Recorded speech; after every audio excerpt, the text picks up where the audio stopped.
last left off talking about where the island is located.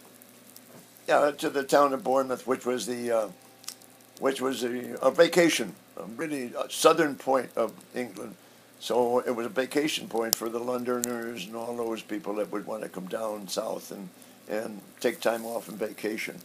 And it was nice and convenient for us, for our group too. Whenever we could get off, why we could take time and leave and go over there.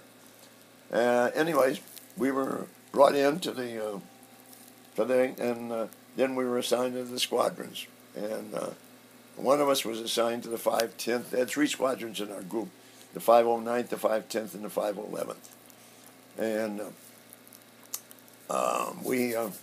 I was assigned to the 509th squadron.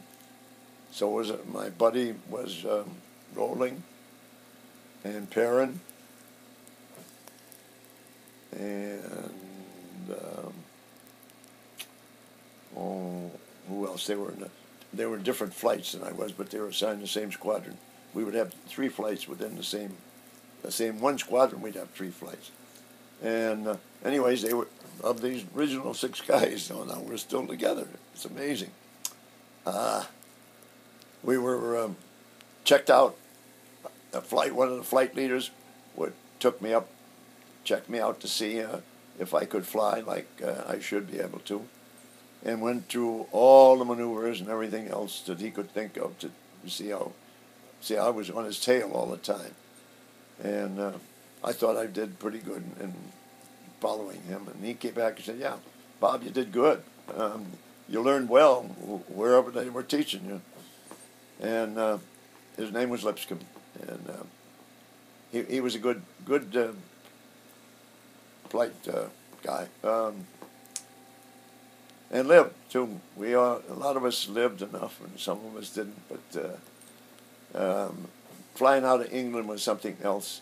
At the time that we got into the group or the squadron, we were flying escort missions.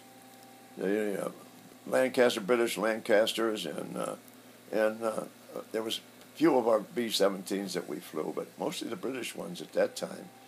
And the trouble is that we could carry, or we did carry, extra fuel tanks, and they were 75 gallons or 108 gallons, depending on the mission. But having to go out in the range that the bombers went, we'd always get most of the time we'd get 108 gallon, which was a plastic flat, looked like a coffin, and it was 108 gallon of fuel, octane, high octane. Then what would happen if we escorted the bombers out, but the bad part, we could only escort them out so far. If they had a long range and a target to get to, we could not get to their targets usually and protect them. So we'd have to either break off and go back, running out of fuel, and it would leave them, at the, to the Germans. And then the Germans would send up their fighters and shoot them down almost with no opposition. Until then later on, I think we flew maybe 6 or 7 of those missions. And then what happened was that the P-51 started coming in to the country. They had some up to that time, but then they didn't have enough to go around.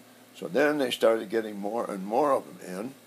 And these beat us when it came to range altogether. They'd put on their tanks.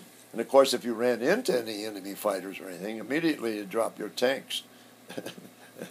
and bombs and everything else if you had, depending on what kind of mission you were on. And that just ran through all the way, whatever mission it was.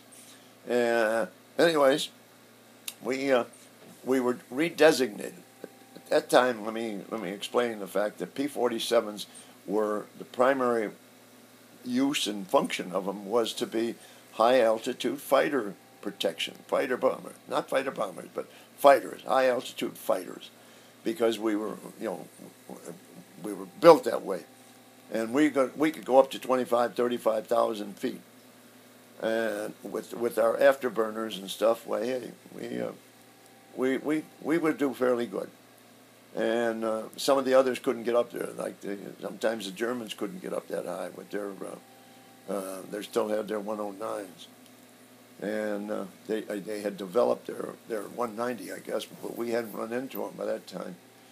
And then what happened, because it changed from high-altitude bombing to medium bombing for the bombers, and that took us out of the picture altogether. They didn't need high-altitude fighters.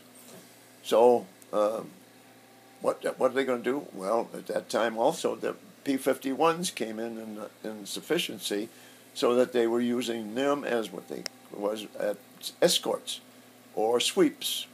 They'd go out, and because of their range, if they were going to a particular target, Frankfurt, for instance, they'd go ahead and sweep as far as they could get into near Frankfurt, cleaning out all the German fighters and everything. And then the bombers would come in right after them, and do their bombing and come back. And if the 51s having a good range and the fuel, and they weren't hit by fighters, but most of the time they were, the fuel, they had enough fuel to bring them back into home base. And with the bombers, escort the bombers back. So that's where the advantage was for them.